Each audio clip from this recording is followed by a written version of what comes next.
What's up, all my movie-loving maniacs? This your boy Bankful B of the Lassiter Factor, and I'm here to talk about a trailer that just dropped, and it is for the movie Sinners, which is the newest film by director Ryan Coogler, and it's starring Michael B. Jordan. Now, the trailer was very vague, but I got everything I needed out of the trailer.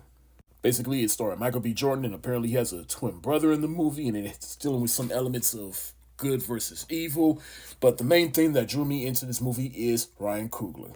Ryan Coogler is one of my favorite modern filmmakers that is working today, and anytime he makes a new movie, I'm instantly sold. I want to see what he puts out next.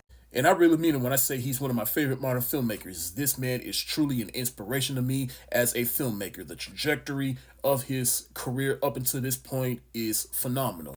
His first film, Fruitvale Station, is essentially based on a true story about the last day of Oscar Grant before his unfortunate death. Actually, no, fuck that. He was fucking murdered, let's be real. Nonetheless, he gave us an excellent story that is essentially a character piece about the last day of a man that wanted to do right by himself and his daughter, and his life was just cut too short. To me, that was a valiant effort for his first film.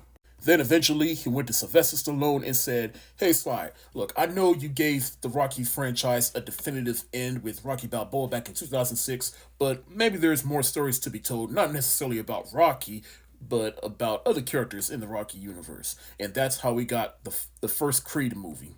Ryan Coogler single-handedly made the Rocky franchise relevant again by centering it around the illegitimate child of Apollo Creed, Adonis Creed, played by Michael B. Jordan, once again a frequent collaborator of Ryan Coogler, which is another reason why I'm excited for Sinners. But he was able to bring the Rocky franchise back to its grounded roots and made a modern-day film that's in the same vein as that original Rocky, at least in my opinion.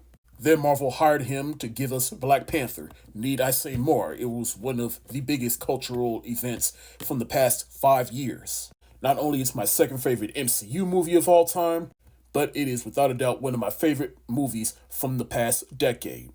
And again, he worked with Michael B. Jordan in this film where he plays the villain, Killmonger, one of the best Marvel villains. So it was inevitable that he would be brought back to direct the sequel, Black Panther Wakanda Forever. But unfortunately, Ryan Coogler was dealt a bad hand with the sudden passing of Chadwick Boseman. And I know some people had issues with Black Panther Wakanda Forever, but you got to think Ryan Coogler, he had to do with a lot in that movie. Not only did he had to make a movie that honors and respects Chadwick Boseman and the character he played in the movie, but he also had to make a solid follow-up that's just as good, if not just almost good as the first Black Panther. And he had to sell us Princess Shuri as the new Black Panther, which I thought he did excellently. And spoiler alert, they did throw in a safety net by giving us the son of T'Challa that nobody knows about. And so he's going to grow up to be the king of Wakanda. So that continues the legacy of not only T'Challa, but Chadwick Boseman.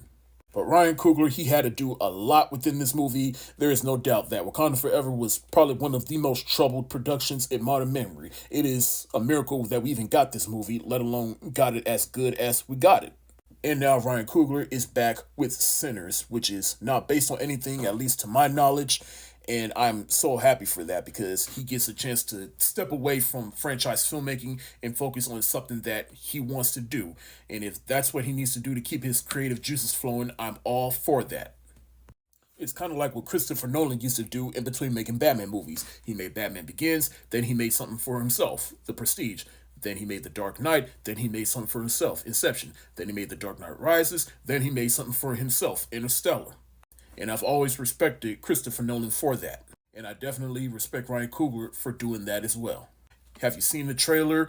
What do you think of it? And what do you think of Ryan Coogler and his career up until this point? Let me know in the comments section below.